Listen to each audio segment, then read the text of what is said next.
जयप्रकाश जी। राधे राधे प्रभु। राधे राधे महाराज जी। महाराज जी, आप कह रहे हैं कि विवाह और नौकरी से पूर्व प्रभु की नगरी से जुड़ा था, जीवन में कृष्ण भक्ति थी, बट जैसे से नौकरी और आगे बढ़ता गया सब छूटता गया। महाराज जी, एक बार अभी बड़ी हिम्मत करके कुंभ में गया, कुंभ में एकांतिक वार्तालाप का किसी ने वीडियो दिखाया तो मतलब एक कृपा का अनुभव हुआ। हाँ, छूटना और नहीं महाराज जी, चाहिए।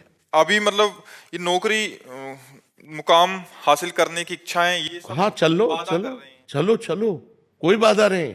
राधा राधा राधा राधा, हम आखिरी लक्ष्य तक पहुंचने की कोशिश करेंगे। जिस डिपार्टमेंट में है, जिस कार्य प्रणाली में है, जिस व्यापार में है, हमें उन्नति प्राप्त करनी है, हमें रुकना थोड़ी है। ये कोई बाधा नहीं, कोई बाधा नहीं। संसार की हर क्रिया को हम भगवान की पूजा बना लें, नाम जप करें, गंदा उसमें जो दोष है वो न करें। जैसे आप कोई अधिकारी हो, किसी डिपार्टमेंट में हो, आप घूस मत लो, आप अधर्म का पैसा मत लो, आप धर्म से चलो। जो आपको सरकारी फीस मिलती है उससे परिवार का पोषण करो, और दोषियों को दंड दो, निर्दोष को बख्श दो। अपने आप आनंद आने लगेगा, अपने आप आपकी धर्ममयी पूजा होने लगे। व्यापारी हो, ईमानदारी से तौल सही रखो, अपने व्यापार में मुनाफा सही रखो और सही माल दो, तो आपका व्यापार भगवत पूजा बन गई। किसानी हो, ईमानदारी से अपने कार्य, जो जहां है, भक्ति कार्य नहीं रोकती, कार्य का परिवर्तन नहीं करती, भक्ति भाव का परिवर्तन कर देती है। भक्ति जो जहां है वहीं सही कार्य करने के लिए करे। अध्यात्म, भगवान अर्जुन को अध्यात्म में, अपने गीता जी बहुत बड़ा ग्रंथ है, अर्जुन को क्या उपदेश किया? वो तो कह रहे हम सन्यासी बन जाएंगे, तो भगवान ने मना कर दिया, नहीं, आपको युद्ध करना और राज करना है। कितना बड़ा खतरनाक काम युद्ध है, मरना मारना और विजय प्राप्त करके राज्य करना है। तो हमें लगता है कि हम लोग जो त्रुटि कर रहे हैं उनको दूर कर देना चाहिए, और नाम जप करते हुए व्यापार है, नौकरी है, किसानी है, जो जहां है वो उसे खूब अच्छे ढंग से करे और उस कर्म को भगवान को समर्पित कर दे। भक्ति हो गई, इसी से भगवान प्रसन्न हो जाएंगे। ठीक है ना? अब कभी कभी इधर उधर की बातें भी ऑफिस में होती उनको काटना चाहिए ना। है, फिर सुबह शाम को बहुत पछतावा होता है, नहीं। सुबह जाने का मन नहीं करता। देखो, जब हम नाटक में जाते हैं, नाटक कोई हमको करना पड़े रोल, तो रोल को रोल की तरह रखना चाहिए, सत्य नहीं मानना चाहिए। अगर वो नाटक में थोड़ी देर के लिए स्त्री बना तो जानता मैं स्त्री नहीं हूं, मैं पुरुष हूं। ऐसे ऑफिस में हम बैठे तो मुझे पता है ये अर्थोपार्जन के लिए मैं सेवा कर रहा हूं, लेकिन इससे हमारा कोई संबंध नहीं। लेकिन हमारा उद्देश्य अंदर अंदर चल, राधा राधा, ये सब मिथ्या है, ये सब नाटक है माया का, राधा राधा। लेकिन हम किसी से कह नहीं रहे, बाहर से हम भी वैसी बात कर रहे हैं। ऐसे चतुरतापूर्वक भक्ति की जाती है। उसको सत्य मान रहे हो इसीलिए विक्षेप पड़ रहा है। सत्य न मानो तो कोई विक्षेप नहीं पड़ेगा। जैसे हम आपसे बात कर रहे हैं, हमें आपकी सेवा दी है भगवान ने कि हम आपसे प्रश्न उत्तर करें, आप तो हमें कोई विक्षेप नहीं पड़ रहा, नहीं तो हमें बहुत परेशानी हो जाए। हम अपने भजन को छोड़कर तुमसे बात कर रहे हैं, क्यों? पर हमें सेवा दी है, तो सेवा संसार की दी तो हम कर रहे हैं, तो हमें इसलिए प्रसन्नता है। हमें आपसे कोई मतलब नहीं, मैं अपने मालिक की आज्ञा का पालन कर रहा हूँ। मेरे भगवान की इच्छा है कि ये हो, इसलिए होना। तो ऐसे ही हर कार्य, अगर हम भगवान की इच्छा के लिए, भगवान, ये सृष्टि भगवान की है, सब सृष्टि भगवत स्वरूप है, अगर हर कार्य को हम भगवान के लिए करें तो बड़ा आनंद रहेगा, बड़ी प्रसन्नता रहेगी। दीपक जी। महाराज जी, मेरा प्रारब्ध मेरे आज के निजी संबंधों को बहुत हानि पहुंचा रहे हैं, जबकि पिछले कुछ वर्षों से मैं सद्मार्ग पर हूं। महाराज जी, ऐसे में लेकिन पुरानी खेती को क्या करोगे? ये तो नई खेती है। आप जो अच्छे आचरण कर रहे हो ये अभी कर रहे हो, लेकिन जब शरीर बनाया गया था तो उस समय जो प्रारब्ध बनाया गया कि इतने वर्ष में ये होगा, इतने वर्ष में, पूरे जीवन का बना हुआ है, सुख और दुख ये दोनों बने हुए हैं। अब आज जो हम कर रहे हैं क्रियमाण है, जो हमारी गोदाम जमा उसे संचित कहते हैं, उस गोदाम से जो निकाल कर शरीर की रचना की गई उसे प्रारब्ध कहते हैं। प्रारब्ध अगर हमारा पाप का जोर करे तो वो ये करेगा, विपत्ति पैदा करेगा, असफलता पैदा करेगा, हार पैदा कर देगा, जिससे हमारा काम बनना चाहिए उसको अलग कर देगा, ये प्रारब्ध करेगा। अगर पुण्य जोरदार है तो जहाँ काम बिगड़ रहा होता है वहाँ बन जाएगा, जहाँ हार होनी होती है वहाँ विजय हो जाती है, जहाँ असफलता होनी होती है वहाँ सफलता हो जाती है। तो अब ये तो पूर्व में हो गया, अब उसके लिए तो कुछ नहीं किया जा सकता। अब वर्तमान में भजन करो, जिससे भारी से भारी विपत्ति को भी सह करके आप आगे निकल जाओ। विपत्ति को मिटा पाना बहुत कठिन है। पारिवारिक कष्ट महाराज जी। हाँ, वो तो भोगना पड़ेगा। अवश्य में भोक्तव्यम कृतम कर्म शुभाशुभम। अब वो तो भोगना पड़ेगा, जो पर पाप कर्म किए वो तो भोगना पड़ेगा। अब उसको सहना पड़ेगा। जैसे आप कोई आपको कहे कि आप ये करवा लो, आप वो करवा लो, नाम जप करो, भगवान का नाम जप करो। भगवान ही मिटा सकते हैं, भगवान ही सुख प्रदान कर सकते हैं, दूसरा कोई नहीं कर सकता। इसलिए खूब नाम जप करो। सौरभ गोयल जी, राधे राधे श्री वैष्णव। महाराज जी, इनका ये कहना है कि हमने जिस जन्म में वो कर्म या पाप कर्म किए हैं उसी जन्म में हमें क्यों नहीं भोगने को मिले, अगले जन्म में काय छूट। आज कोई केस हो जाए तो 10-10 वर्ष लगता है मुकदमा चलने में, नहीं? फिर इसके बाद पता चलेगा कि आजीवन कारावास, फिर उसके ऊपर जुर्माना भी। तो ऐसी एक गलती की सजा ये है। हमने लाखों गलतियां की हैं जो पिछले जन्मों में और इस जन्म में भी, जिसकी कोई सजा नहीं मिली, तो वो कर्म तो है ही, वो तो भोगना ही पड़ेगा। भाई, आप पैंट शर्ट उतार करके धोती साया पहन लीजिए तो आपकी पहचान थोड़ी मिट जाएगी। पहचानने वाला तो पहचान नहीं रहा कि केवल वेश बदल लिया, स्त्री का कर लिया है, ये वही है, जिसने कत्ल किया था वही है। तो भगवान तो पहचानते हैं ना कि आप वही हो, इस समय मनुष्य शरीर में हो, पीछे क्या थे उनको तो पहचान है ना। इसीलिए पूरा जीवन दंड भोगना पड़ता है। इसलिए बहुत होश में काम करना चाहिए। जो पकड़ पकड़ के मुर्गे की टांगें खा रहे हैं ना, जब इनकी टांगें जलेंगी तब इनको पता चलेगा। इसलिए मना करते हैं, मांस मत खाओ, शराब मत पियो, किसी को दुख मत दो, पाप मत करो, नाम जप करो, अच्छे आचरण करो, तो तुम सदैव सुखी रहोगे। माना पीछे हमसे गलती हो गई तो हम भोग रहे हैं, लेकिन आगे तो हमारा अच्छा रहेगा। अब आगे हम क्यों बर्बाद करें? तो आगे को संभालो और पीछे वाले कर्मों का जो भोग आवे, नाम जप करके धैर्यपूर्वक उसे भोग लो। समझ रहे हो ना जी? महक वर्मा जी, अम्बाला से। राधे राधे महाराज जी। महाराज जी, हम जैसे महापाप आत्माओं का आप जैसे भगवत स्वरूप महापुरुषों के साक्षात दर्शन करने का भावार्थ क्या है महाराज जी? भगवान की कृपा। अब मोहि भाव भरोस हनुमंता, बिनु हरि कृपा मिले नहीं संता। जब भगवान कृपा करते हैं तब संत समागम दे देते हैं। सुत दारा धन लक्ष्मी पापियों के घर होए, संत समागम हरि कथा तुलसी दुर्लभ दोए। यदि संतों का संग और भगवान की चर्चा सुनने को मिल रही तो समझो ये दुर्लभ बात भगवान की कृपा से हो गई। जब द्रवहि दीन दयालु राघव तो साधु संगति पाइए। जब रघुनाथ जी कृपा करते हैं, राम जी कृपा करते हैं, तब संतों का संग देते हैं। संतों के संग का मिलने का मतलब है अब हमारी बन जाएगी।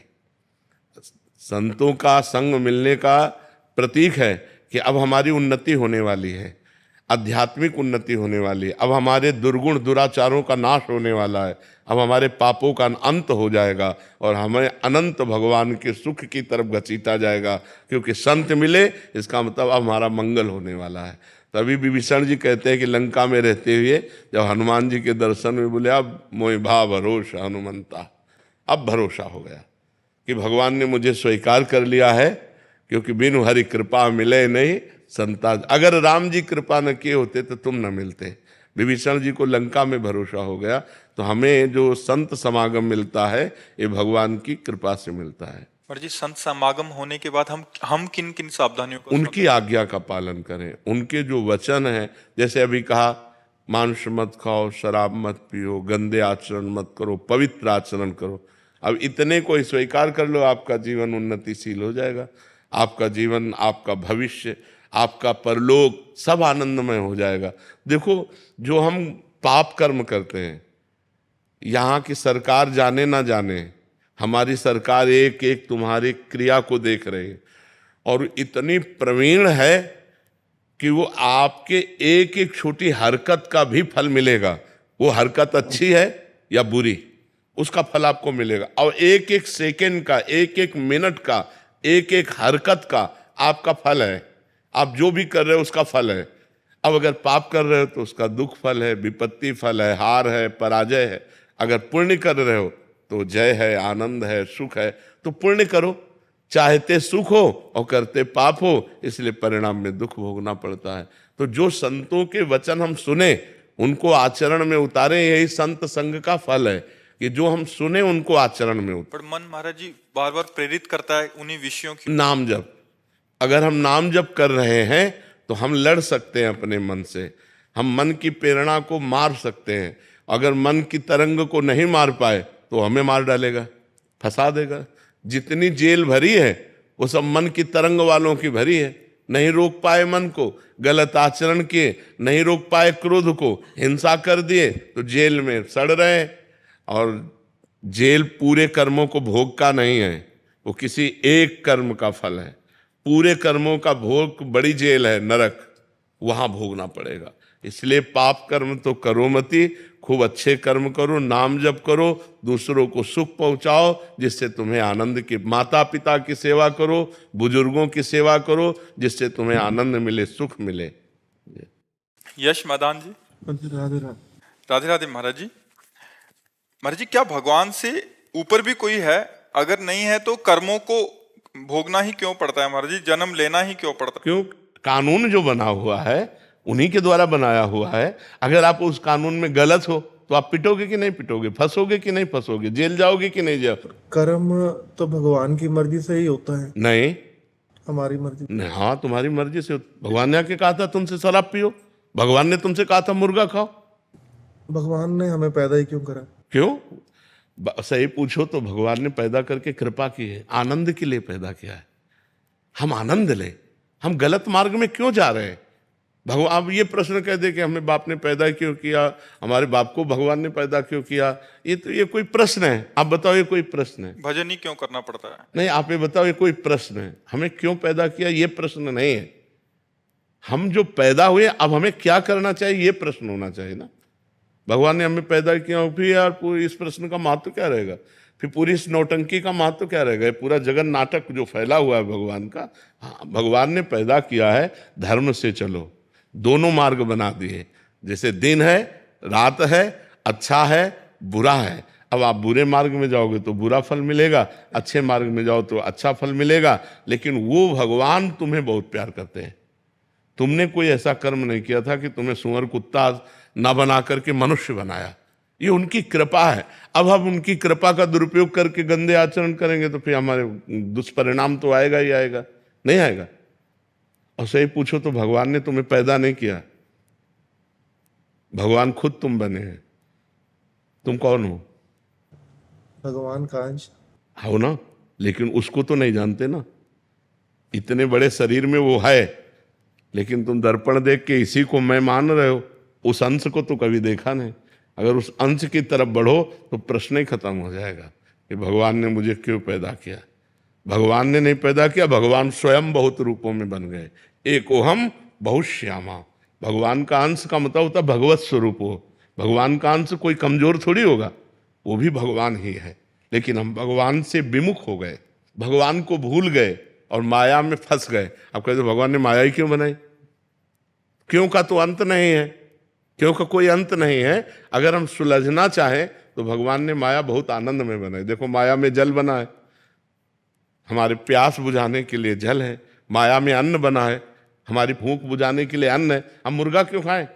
हम पशु पक्षियों को क्यों खाएं? 56 प्रकार के भोग, 36 व्यंजन बनते हैं। अब गलत करोगे तो फिर गलत भोगना पड़ेगा। भगवान ने बहुत अच्छा सब कुछ बनाया है। अगर घर में शौचालय ना हो तो वो घर पूरा अधूरा माना जाएगा? नहीं माना जाएगा। पूरा घर तभी है जब रसोई भी है और शौचालय भी है।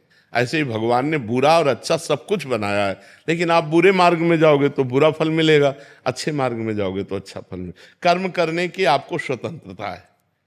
कर्म करने के लिए भगवान ने आपको परतंत्र नहीं बनाया, आप स्वतंत्र हैं। कर्म करके भोगने के लिए परतंत्र हो। यदि आपने पाप कर्म किया तो अब ना चाहो तो भी भोगना पड़ेगा। कर्म करने के लिए स्वतंत्र हो, आप जो चाहो कर सकते हो, लेकिन उस कर्म का परिणाम भोगने के लिए स्वतंत्र नहीं हो। उसके ऊपर ईश्वर का शासन रहेगा। तुमने ये गलत किया तो उसको तुम्हें भोगना पड़ेगा। आप संसार में देखो, स्वतंत्र हो कि नहीं, जो चाहो कर सकते हो, लेकिन जो कर दिया अब उसका परिणाम तुम्हें भोगना। तुमने क्यों छेड़ा? अब छेड़ा तो उसका परिणाम तुम्हें भोगना पड़ेगा। तो इसलिए हम कर्म सावधानी पूर्वक करें, ये चिंता न करें कि भगवान ने हमें क्यों जन्म दिया। भगवान ने हमें जन्म दिया है आनंद के लिए। हम आनंद के, भगवान आनंद समुद्र है ना, तो आनंद लेने के लिए। लेकिन हम गलत मार्गों में आनंद ढूंढ रहे हैं, शराब में आनंद ढूंढ रहे हैं, पराई माता बहनों में आनंद ढूंढ रहे हैं, हम मांस खाने में आनंद ढूंढ रहे हैं, हम गंदे आचरणों में, हिंसा में आनंद। ये दुर्गति का कार्य है। समझ पा रहे आप? स्नेहिल गुप्ता जी ऑस्ट्रेलिया से।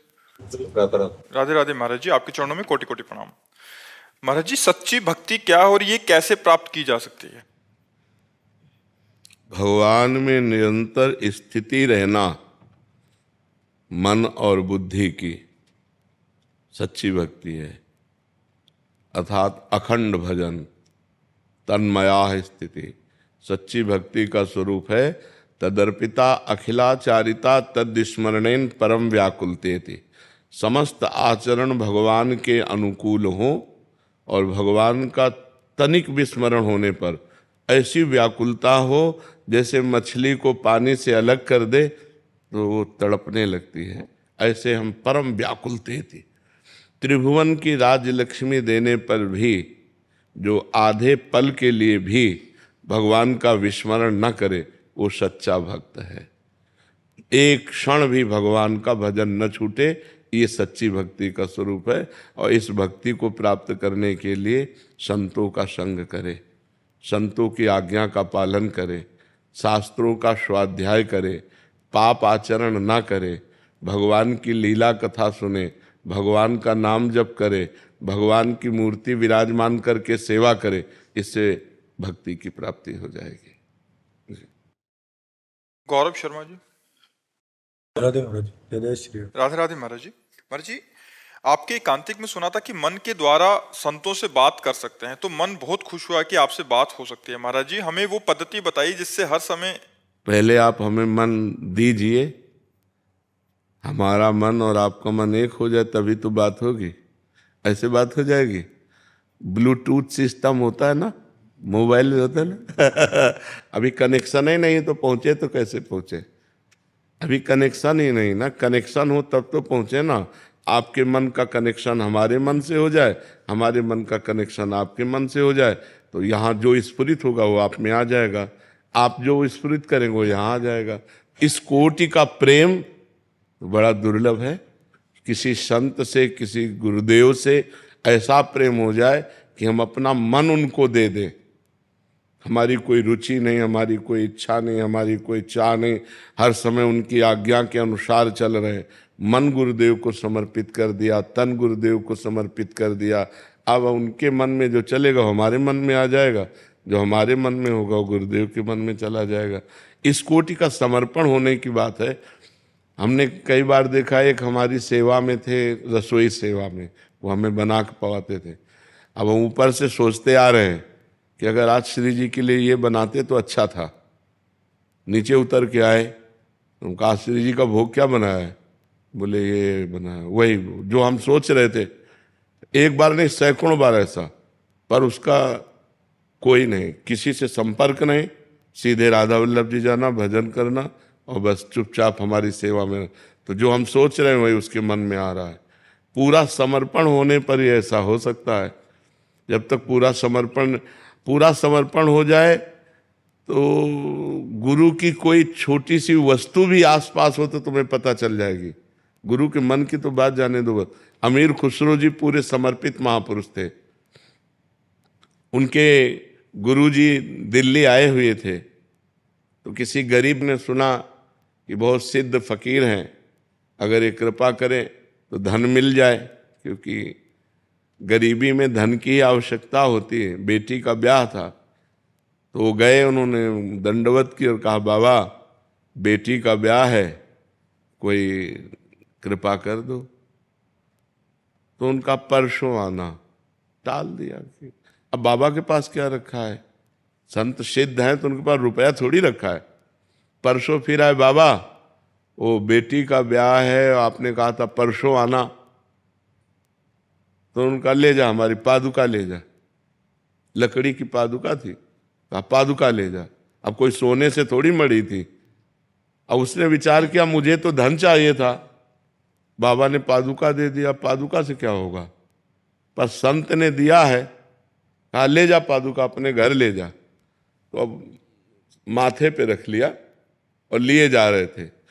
13 ऊंटों में असरफियां आदि लिए हुए अमीर खुसरो जी रत्नों के व्यापारी थे, वो आ रहे थे। उनका हमारे गुरुदेव की कोई वस्तु है आसपास। अब जो निकले बस वो ऐसे, जो वो खुला पादुका माथे पे रख, उनका ये कहाँ से पादुका लाए? तो बोले बाबा ने, गुरुदेव ने पादुका दी, मुझे दोगे? तो उनका मुझे पादुका की जरूरत थोड़ी थी, मुझे तो रुपए की जरूरत थी, बेटी का ब्याह था। बोले 13 ऊंटों में सरफियां लदी हुई हैं, ले जाओ, नौकरों सहित ले जाओ, हमें पादुका दे दो। अरे उन्होंने तुरंत पादुका दी, पादुका सर पे रखा, लौट के वो गए और कहा गुरुदेव पादुका वापस ले आया। बोले कितने की? बोले 13 ऊंटों की असरफियों से। तो उनका सस्ता सौदा किया। तो गुरुदेव की पादुका की गंध आ रही थी अमीर खुसरो की, मेरे गुरुदेव की, मेरे मालिक की कोई वस्तु है। तो जब हमारा चित्त ऐसा समर्पित हो तब हम संत के मन की बात जान सकते हैं, ऐसे थोड़ी जान सकते हैं। स्वप्न में क्या कभी आप उत्तर देते हुए प्रतीत होते हैं? बिल्कुल बिल्कुल। ऐसा लगता है हम प्रश्न कर रहे हैं, आप उत्तर। हाँ जी।